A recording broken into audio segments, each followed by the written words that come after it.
Hey, Byron Donalds and other black conservatives, enough with the lies. It's time to stop trying to hoodwink our community. And to you black YouTubers who think we're naive or stupid, think again. I'll have more to say about you in an upcoming video about this vote the couch nonsense.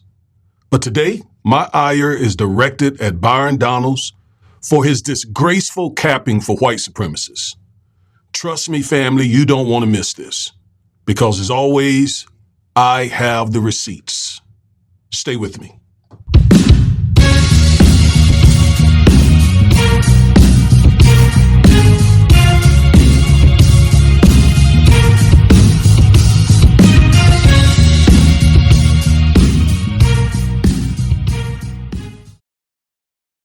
Hello, everybody. This is Attorney Augustus Corbett, one half of the Defiant Lawyers.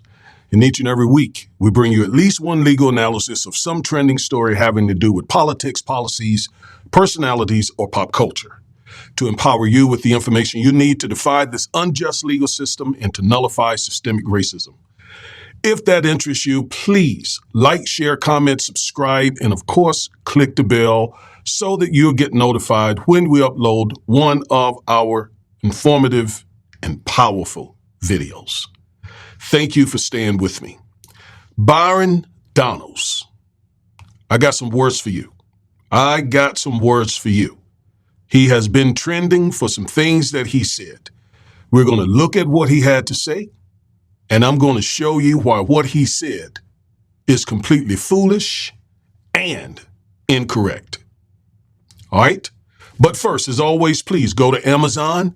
Do yourself a favor. If you have sons in a public school system, get a copy of this book where I talk about how public schools mistreat African-American boys and what you can do to be their strongest, most forceful advocate. All right? So make sure you go get a copy of my book. And also, speaking of black boys, we know that young black boys in public schools are not reading at grade level. Well, we created a program to help change that. It's called BARS, which stands for Black America Reading Strongly. The program has begun. Registration is still open. Go to our website at www.lljp.org to get more information about the BARS program. I tell you this, we are very interested in improving the reading proficiency of young black males. So go to our website, just find the tab that says issues, come down to the bottom, and you will see where it says BARS Summer Reading Program. All right, let's talk about Byron Donalds. So he had some things to say about black marriage and Jim Crow. Let's listen to what he said. Here we go. Hey everyone, I am Attorney Augustus Corbett, one half of the Defiant Lawyers. Recently, I took a look at our analytics and I noticed something shocking. Many of you watch our videos and I believe you enjoy them, but you haven't subscribed yet. What are you waiting for? Again, I was shocked because I know our content is empowering and informative. Plus, our 2024 goal is to have 150,000 subscribers before the end of the year. Please help us by hitting that subscribe button, especially you young folks. We particularly want to increase our number of young subscribers. Thanks for all your continued support. We appreciate it very much. I grew up with my mom. My dad and my mom, things didn't work out. As an adult, I look at my father and I say, bro, I don't know what happened, but you my father and I love you. Wow. I don't know what happened. I wasn't there. Wow. But I'm going to tell you this. Growing up, the one thing I knew I wanted to do, and this is not about my father, this is about what I wanted to do, is I wanted to be a father to myself. Wow. And so one of the things that's actually happening in our culture, which you're now starting to see in our politics, is the reinvigoration of black families with younger black men and black women. And that is also helping to breed the revival of a black middle class in America. You see, during Jim Crow, the black family was together. That's right. During Jim Crow, more black people were not just conservative, because black people always have been conservative minded, but more black people voted conservatively. And then HEW, Lyndon Johnson, and then you go down that road, and now we are where we are. What's happened in America the last 10 years, and I say it because it's my contemporaries, it's Wesley's contemporaries, you're starting to see more black people be married in homes, raising kids. It's when you home with your wife raising your kids, and then you look at the world, you're saying, now wait a minute, time out. This does not look right. How can I get something to my kids? It goes back to the conversation of generational wealth. Not just having a job, generational wealth. All right, so let's go to another screen, and we are going to parse everything that he had to say, or at least the major things. You heard it all for yourself. So today, the title of this video is Byron Donalds, Stop Trying to Hoodwink Blacks or Black People. All right, let me start by saying there was nothing good about Jim Crow. Absolutely nothing good. So for some of you who have not been on this earth long enough to know really what Jim Crow was, who have only heard about it and perhaps read about it, let me give you some insight on what Jim Crow was, and that will set some context on why Byron Donalds' comments are so outlandish and outrageous. Jim Crow was a set of black code laws following Reconstruction enacted to reestablish the Confederacy and continue the subjugation of African Americans, especially African American men. So slavery ended with the 13th Amendment, but that did not bring about the end of black inequality. We went through about a 10-year period called Reconstruction, where blacks, it started looking good, started looking better. Although we never got the 40 acres and a mule, some of us were elected to Congress for the first time. That lasted about 10 years until the Republican Party essentially sold us out by cutting a deal with Southern states to keep the presidency. Those Southern states wanted to establish a system as close to slavery as possible. Now, I was born in 62, so I remember the tail end of Jim Crow. I can remember having to go to the back of restaurants, having to go to the black side of doctors' offices. I remember other things about Jim Crow as well. So it was going out, but it hadn't gone completely out. Now, Jim Crow consisted of certain racist white supremacy policies. Let me talk about a few of them, most especially segregation. Blacks were completely separated in all manners of life. I mean, separated and segregated and marginalized in every way that you can think of.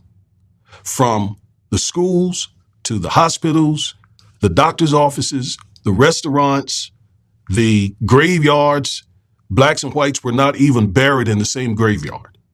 We were totally marginalized, and not just marginalized and segregated, but impoverished.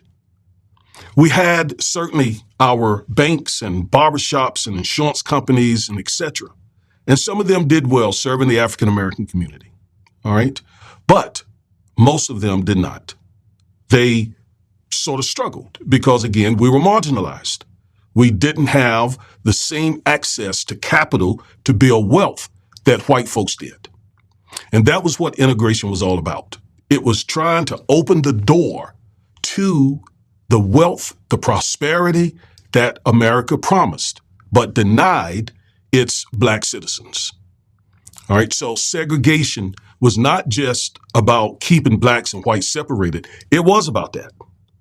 But it was about keeping the wealth of this nation firmly and strongly in the hands of white America. So there was segregation, but not just segregation. Terrorism. The KKK came about during the Jim Crow era, and they terrorized Black America. They rode around in hoods and in robes, especially at night. In fact, where I'm from, they call the KKK the White Knights because they rode on horses during the nights in sheets trying to terrorize and scare black folks. What else about Jim Crow? Sharecropping, convict leasing. What is sharecropping? Sharecropping, as I mentioned earlier, something that my family did. They would work for white landowners. In exchange for their work, they would get some of the proceeds from that year's crops. But those proceeds typically was not enough to pay the bills. It was not enough to cover expenses. So they ended up being indebted to the landowner. So essentially, it was a system that kept them indebted, kept them in poverty, kept them under the thumb of white people. Convict leasing. This I saw personally. This was where white men could go to prisons back where I'm from in North Carolina, and they could purchase the freedom of black men, men who had been imprisoned, incarcerated in North Carolina prisons. Companies, farmers, and so on could go to a prison and literally buy the freedom of a black person. It was essentially slavery. I saw that as a teenager. All of this is a part of that Jim Crow system. And I'm not able to describe how horrible it was. It's 100 times worse than anything that I'm able to say right now. Disenfranchisement. Although the 15th Amendment had said that the rights of African Americans was not to be abridged, interfered with, Southern states put up all types of roadblocks to keep blacks from voting. So we were disenfranchised. We could not express our voice through our vote on who we wanted to represent us. So that was really a way that they controlled us and kept us in Jim Crow, kept us marginalized, which is one reason why I just can't fathom black people telling other black people to vote the couch. I'm not going to make this video about voting the couch because I got a video coming up where you cannot miss it. I'm going to talk about some of the things that Dr. Claude Anderson and Ice Cube have to say about voting the couch. That is an upcoming video that I should have out in a couple of days. But disenfranchisement was a huge way to keep us in a subservient situation. All right, so that too was a part of Jim Crow. Lynchings, and we've all heard of Emmett Till, that young kid who was lynched. He wasn't hung from a tree, but he was nonetheless lynched. He was murdered because of his race in a very, very brutal way. And there were thousands of lynchings during Jim Crow.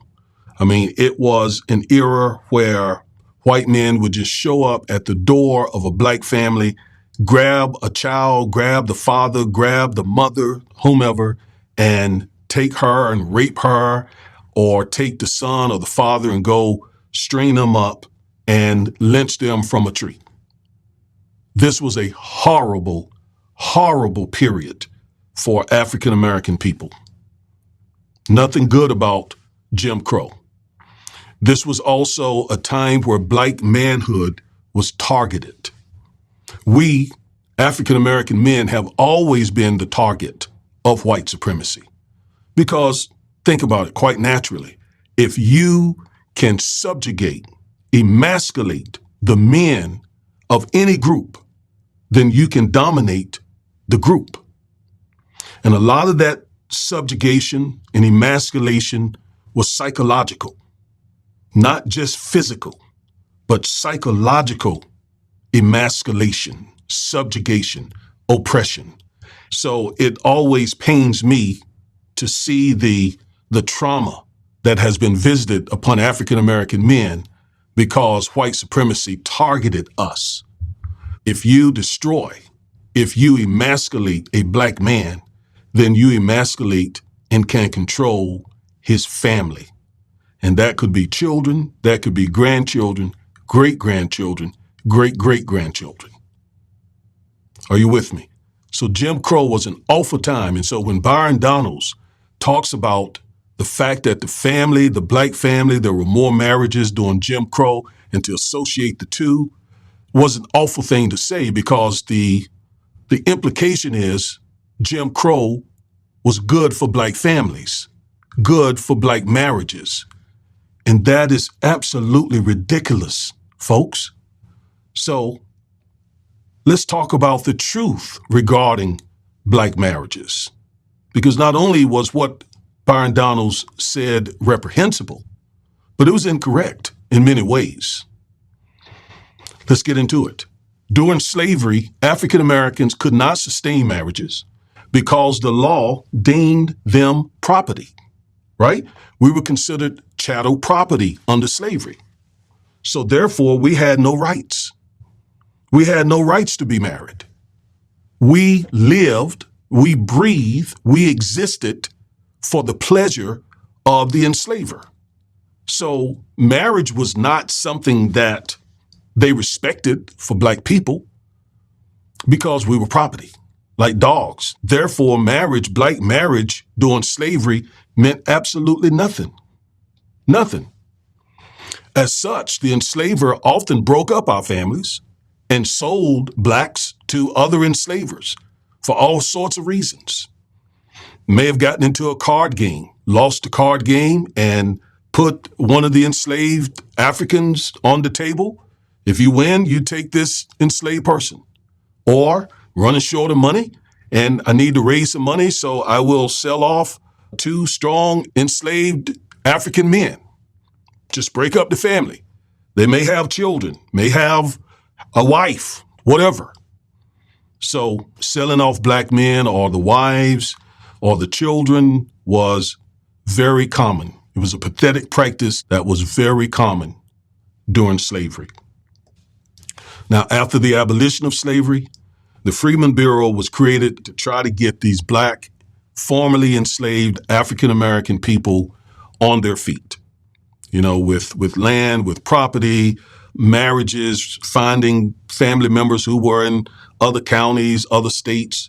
So the Freedmen's Bureau tried to bring those families back together. That was really important to our enslaved ancestors. They wanted their husbands back, their children back, their wives back, mothers back, etc. So following slavery, despite the antebellum breakup of African American families, many African Americans married, as I explained. Now, the number of African American marriages still lagged behind whites, but there were a lot of marriages after slavery. And I think this is what Byron Donalds was trying to say, that marriages in the African American community after slavery and during Jim Crow was at its highest. That is true. That is true. So he's correct that more African American people were married during Jim Crow than now, and shortly after slavery. And that was a good thing. I am not begrudging him for saying that marriage is good for the African American community, right? Strong marriages, strong families, strong faith helped us survive and defeat Jim Crow. So I too am a fan of marriage, been married 36 years, going on 37 years. So I'm a huge fan of marriage. My parents were married about 50, 60 years when they passed. A lot of the people that I grew up around, most of them were married growing up. Nearly all of my aunts and uncles were married. The neighbors around me were married. In fact, it was frowned upon back during my day for a child to be born outside of wedlock. That's what he was trying to articulate when he said blacks tended to think conservatively. That's what he's trying to say. And being about 20 years his senior, I can confirm that is true. That black people valued marriage, family, etc. All right. I can also confirm that less black people are married today, and marriage in the black community began to decline about the 60s and 70s, but not for the reason Byron Donalds asserts when he talked about HEW and Lyndon Johnson. I'm going to give you the receipts to show you that it was not the policies of the Democratic Party or Lyndon Johnson that brought about the breakup of the black family. That is total garbage. And that's where I disagree with him very strongly, as well as his implication that Jim Crow was good for black marriages. And let me give you some data now. This is from the NIH. The bottom line we see 1930, 1940, 1950, 1960 through 2012. And then we see the percentage on the right side of this, the left side of this graph. 55, 60, 65, 70, 75, 80, 85, 90, 95, 100.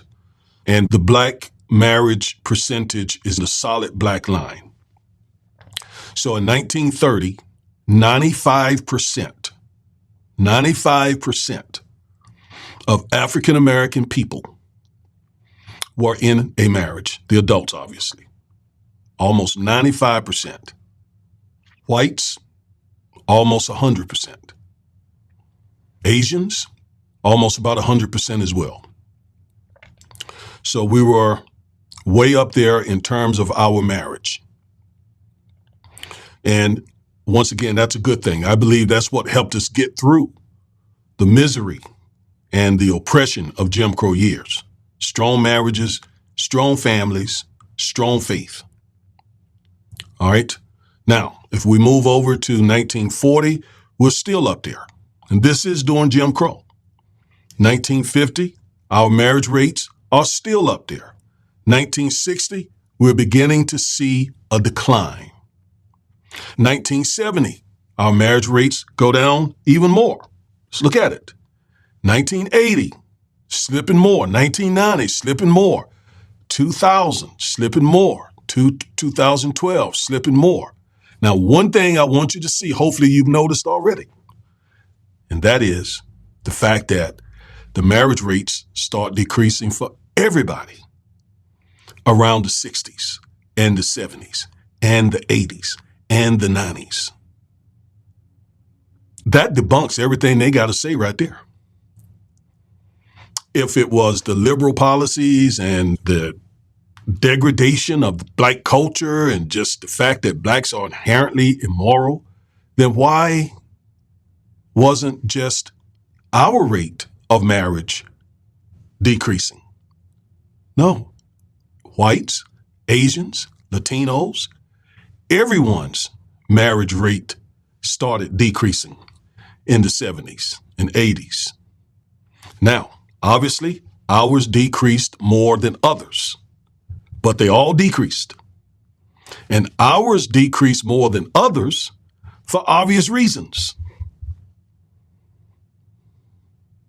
that I shall reveal in just a moment. Here's another graph. And once again, we see a decrease in the women of all these ethnicities that were married from 1930 to 2012. And they all showed a decrease. All right. As a matter of fact here, if you look at about 1990, and this is probably what Byron Donalds was referring to, you see the black marriage rate increasing some. Okay. And I think that's what he was trying to talk about. All right. Okay. Now, from that same report from the NIH, here are their conclusions. They say, quote, as young adults, black men have had more trouble transitioning into stable, full-time employment than white men do. And this racial difference is particularly pronounced among men with lower levels of education. In early adulthood, even college-educated black men earn less than white men. However, these differences in career entry alone help explain why black men are slower to marry than white men. But a difficult transition to stable employment is an even greater barrier to marriage for black men than it is for white men.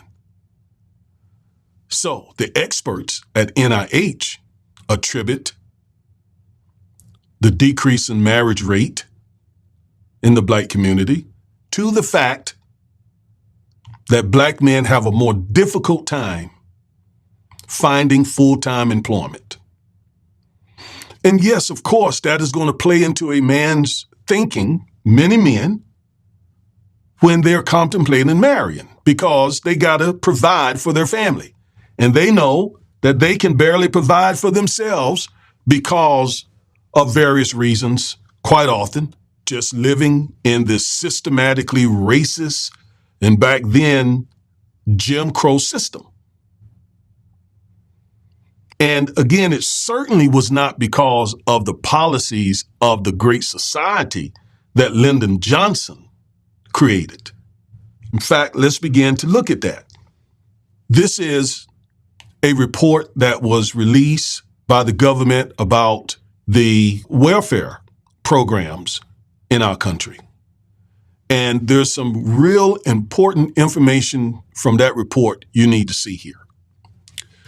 This is States' Control Over the Aid to Dependent Children, ADC, program, created in 1935 by Roosevelt, enabled them to exclude many black and brown people.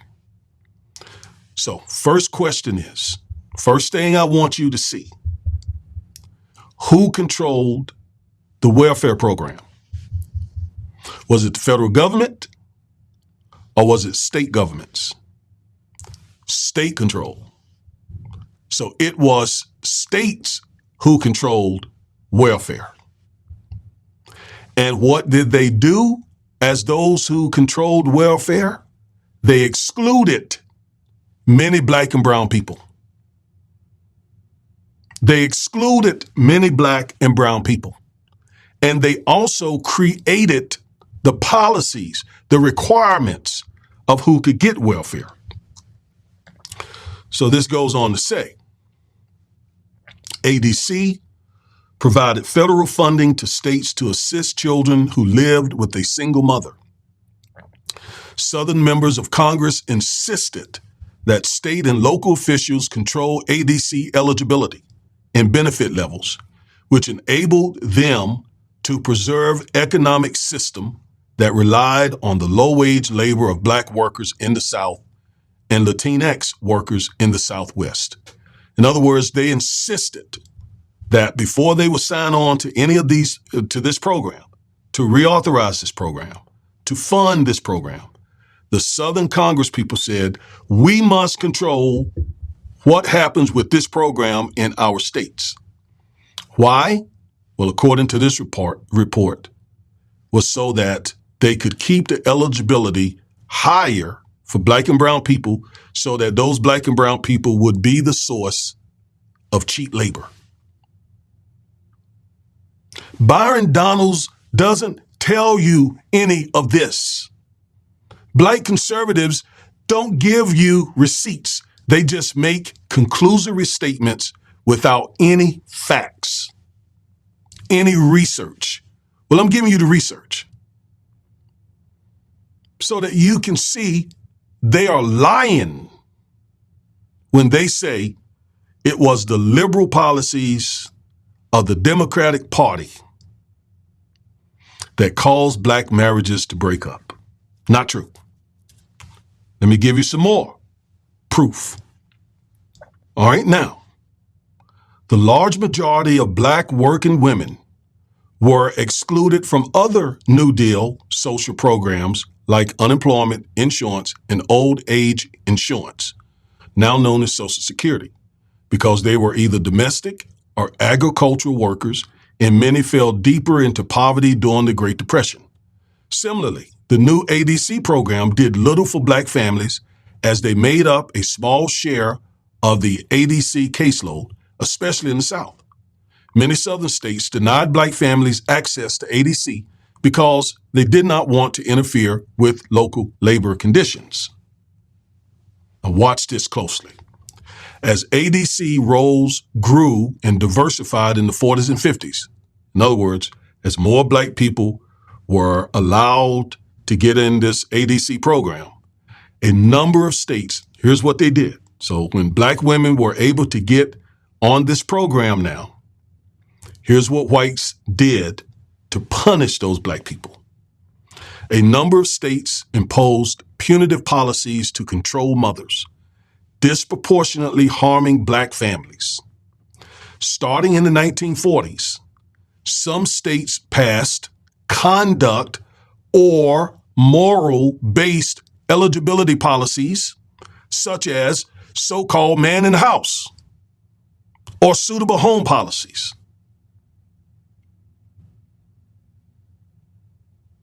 So when Byron Donalds and other conservatives say it was the liberal policies of the Democratic Party that broke up black families,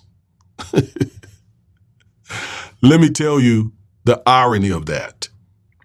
First of all, it was Democratic policies because it was those Dixiecrats in the Democrat Party. Who controlled the Democratic Party, or what did the Democrat Party consist of in the 40s and 30s and 20s and 50s? Dixiecrats, the Confederates. I've explained to you in a previous video about the Southern strategy, which was when white supremacists, Confederate, racist Dixiecrats in the Democratic Party started leaving the Democratic Party and they went to the Republican Party. And blacks started leaving the Republican Party, going over to the Democratic Party. All right? So around the time that those southern states were imposing these punitive policies that were disproportionately impacting black marriages and causing some black men to leave the families, that was the Democratic Party. But it was the Dixiecrats who were still in the Democratic Party who were doing that. So Byron Donalds is telling you only half of the truth, that it was the Democratic Party, but it was the Dixiecrats in the Democratic Party that left the Democratic Party and became a part of the party that he is in now. They're not going to tell you that. So yes, it was the Democratic Party, but it was those policies were being imposed by the Dixiecrats in the Democratic Party, who left the Democratic Party and were pretty much out of the Democratic Party by the 80s. But in the 50s, they were still there. Some were trickling, and they went over to the GOP party, the grand old party, where Byron Donalds is now.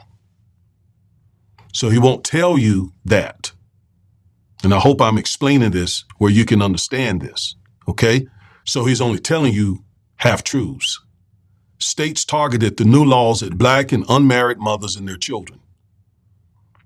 These are southern states: Louisiana, Texas, Georgia, Alabama, Tennessee, Florida.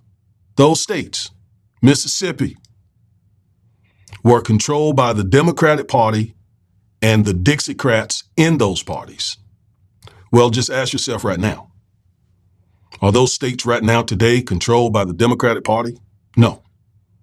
They're all controlled by the GOP party because all those Dixiecrats left the Democratic Party and went over into the GOP, where Byron Donalds is right now. He won't tell you that. All right? So, let's talk about the Great Society policies that Lyndon Johnson created. Let's talk about whether those policies were negative or positive for black people. Because one of the things that we often hear is the Democratic Party has done nothing for blacks.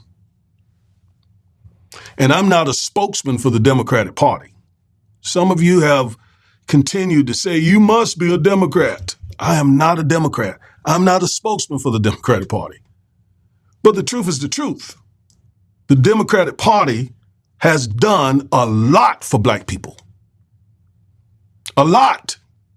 And at one time, the Republican Party did a lot for black people. It was the Republican Party that abolished slavery. They were called radical Republicans. But since those Dixiecrats left the Democratic Party and has now taken over the Republican Party has been anti-black ever since. All right? I've explained this to you in multiple videos. All right, so the Great Society policies of Lyndon Johnson benefited blacks greatly. And the New Deal policies in the 30s, they too benefited blacks to a degree. Now, we just saw that a lot of the southern states kept blacks out of those New Deal programs.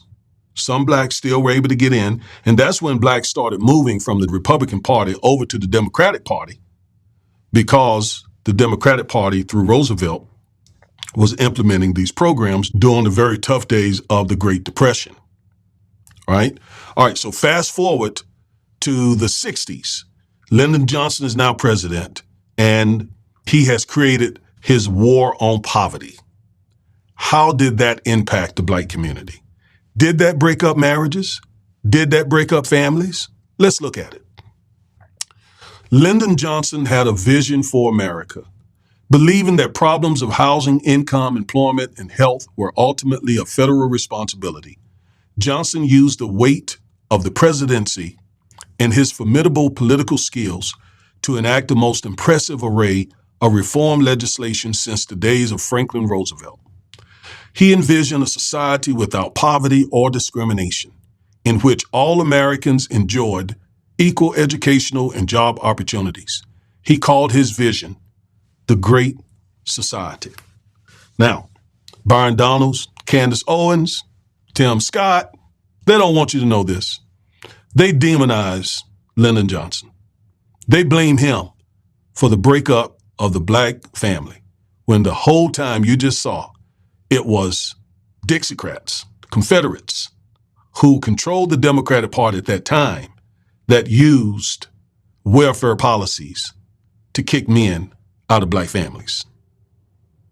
It wasn't this Great Society, those policies that did that. This program was aimed to bring about equality. A major feature of Johnson's Great Society was the war on poverty.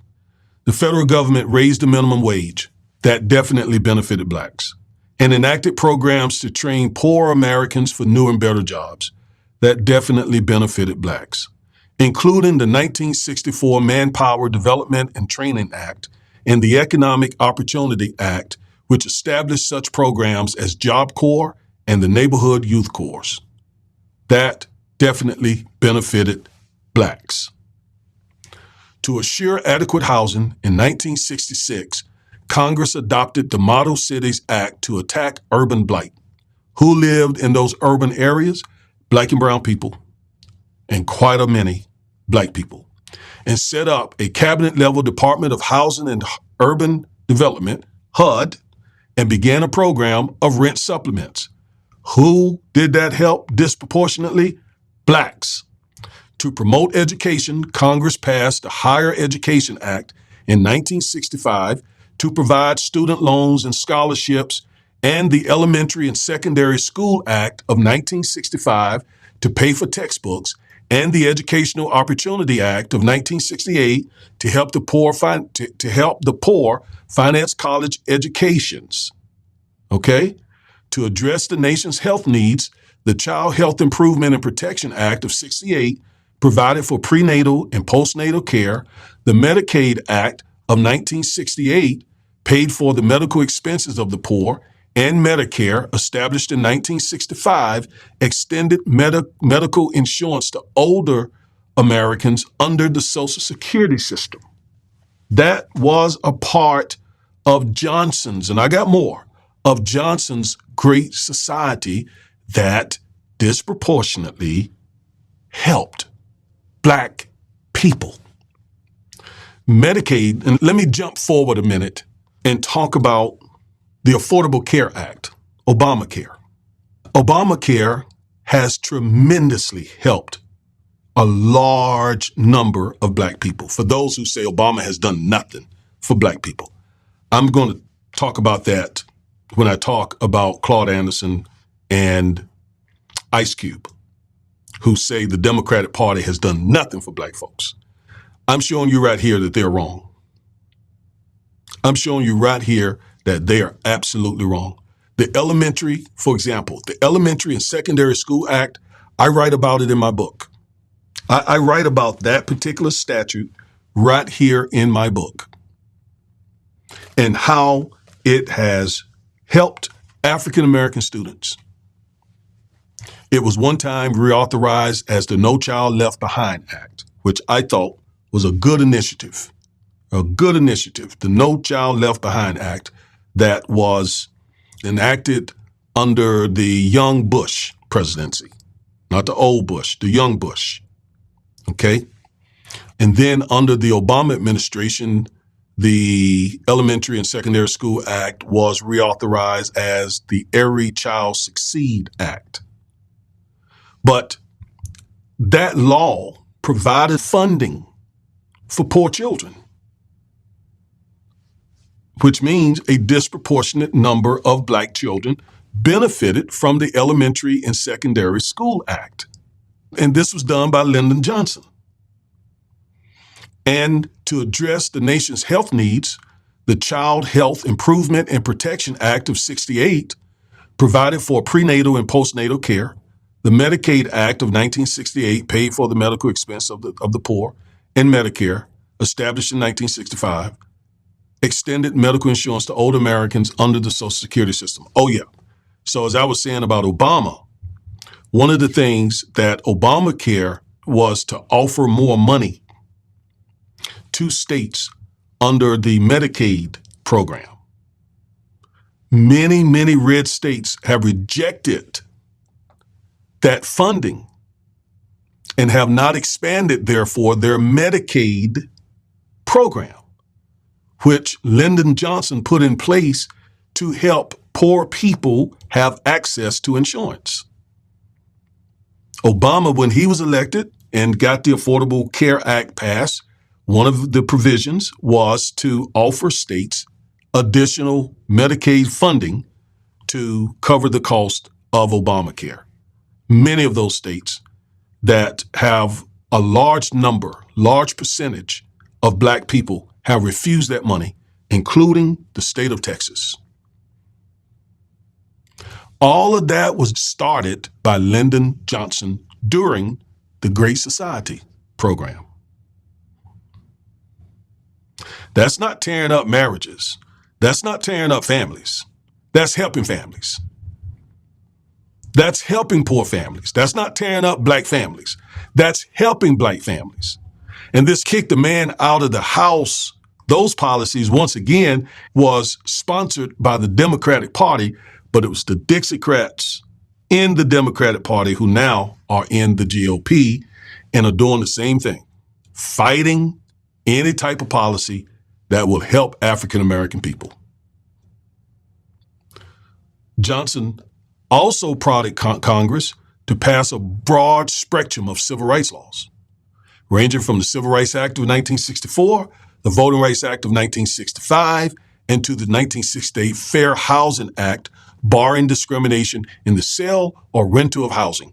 You're able right now, black person, to rent and buy houses in certain neighborhoods only because of this law. Only because of that law. I want you to see me and see me good. You, is what I said here. Let me say it again. You are able to live in that white neighborhood only because of the Fair Housing Act of 1968, which was enacted by Congress and signed into law by the heavy-handed approach of Lyndon Johnson, a Democrat. Stop allowing these people to lie to you. Stop allowing these people to tell you lies right in your face. Fact check them. Or I'll do it for you. In 1965, LBJ issued an executive order requiring government contractors to ensure that job applicants and employees were not discriminated against. It required all contractors to prepare an affirmative action plan to achieve these goals. There it is. Johnson, and let me read it again, prodded Congress to pass a broad spectrum of civil rights laws ranging from the Civil Rights Act of 64 and the Voting Rights Act of 65. And by the way, the GOP, the Dixiecrats who have taken over the GOP, have gutted the Voting Rights Act. They have weakened the Fair Housing Act. All right? And in 1965, LBJ issued an executive order essentially creating the Affirmative Action Program. Who gutted it? Who destroyed it? Who abolished it? The Dixiecrats in the GOP. The Democratic Party created it. The Republican Party destroyed it. The party that Byron Donalds is a part of and out here capping for. It wasn't the Great Society policies that destroyed marriages, black marriages. It was the policies of the Dixiecrats, who at that time controlled the Democratic Party, that broke up black families. And it was the enslavers, whose descendants are part of the GOP today, that destroyed black families. The Democratic Party created these programs to assist, especially these Great Society programs that Lyndon Johnson championed. Now, yeah, we know that Lyndon Johnson would use the N-word.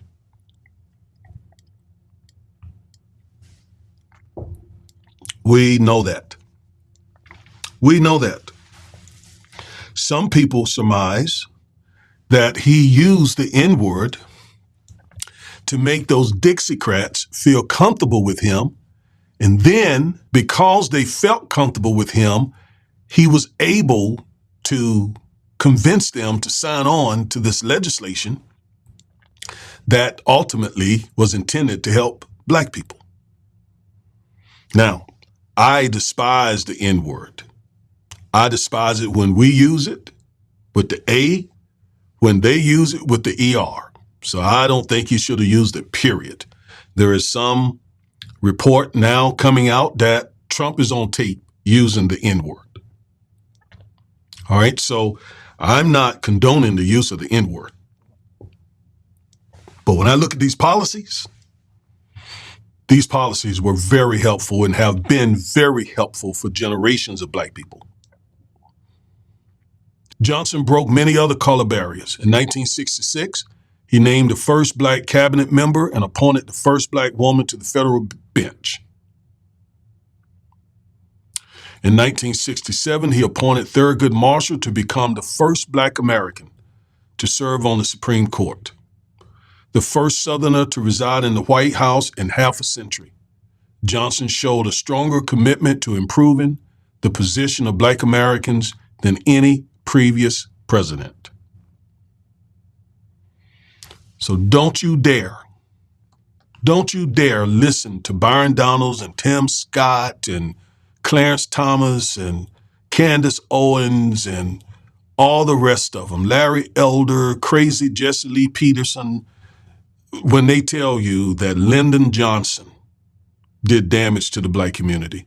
Lyndon Johnson, as we just read here, this bottom sentence, had a stronger commitment to improving the position of black Americans than any previous president. Even Lincoln worked to abolish slavery and to keep the Union together, but never contemplated blacks becoming equal and having equal rights as much as Lyndon Johnson. So Byron Donalds is literally lying to us. Now, I got just one or two more slides that I got the receipts. You got to stay with me for the receipts. When President Johnson announced his Great Society program in 1964, he promised substantial reductions in the number of Americans living in poverty. When he left office, he could legitimately argue that he had delivered on his promise. In 1960, 40 million Americans, 20% of the population, were classified as poor. By 1969, their number had fallen to 24 million, 12% of the population. Johnson also pledged to qualify the poor for new and better jobs, to extend health insurance to the poor and elderly, to cover hospital and doctor costs, and to provide better housing for low-income families. Who do you think that helped disproportionately? Blacks. Here, too, Johnson could say he had delivered.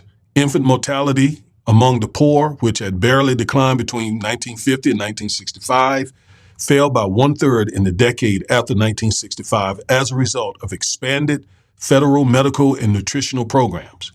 Before 1965, 20% of the poor had never seen a doctor. By 1970, the figure had been cut to 8%. The proportion of families living in houses lacking indoor plumbing also declined steeply, from 20% in 1960 to 11% a decade later. Again, who do you think were disproportionately benefiting from these policies? Black people. Although critics argued that Johnson took a shotgun approach to reform and pushed poorly thought out bills through Congress, supporters responded that at least Johnson tried to move toward a more compassionate society. During the 1960s, median Black family income rose 53%. To those of you who say the Democrats have done nothing for Black people, you're lying. Black unemployment in professional, technical, and clerical occupations doubled, and average Black educational attainment increased by 4 years. The proportion of Blacks below the poverty line fell from 55% in 1960 to 27% in 1968. The Black unemployment rate fell from 34%. The country had taken major strides toward extending equality of opportunity to Black Americans. In addition, the number of whites below the poverty line dropped dramatically, and such poverty-plagued regions as Appalachia made significant economic strides. A Democratic president, Lyndon Baines Johnson. Policies did not destroy Black marriages and Black families. They helped them tremendously. They empowered them. They gave them the opportunity to create wealth, to get an education, to live in better housing, to enjoy the same rights as other people. That means something. Some of you don't see how important this is because you have begun to take this stuff for granted. And you're taking it for granted at the wrong time, because we now have a radicalized, incentivized movement that is trying to roll away all of this. And if you think I'm fear-mongering, just think about the fact that they've gutted the Voting Rights Act. They've done away with affirmative action. They're doing away with DEI. In upcoming videos, I've promised you, is coming talking about fearless fun and how that case has been settled by a circuit court, holding that when we even try to pull ourselves up by our bootstraps, they find a way to block that. And I say that because these brilliant Black women business owners were raising money to help other Black women business owners. And this court said that's discrimination against white people.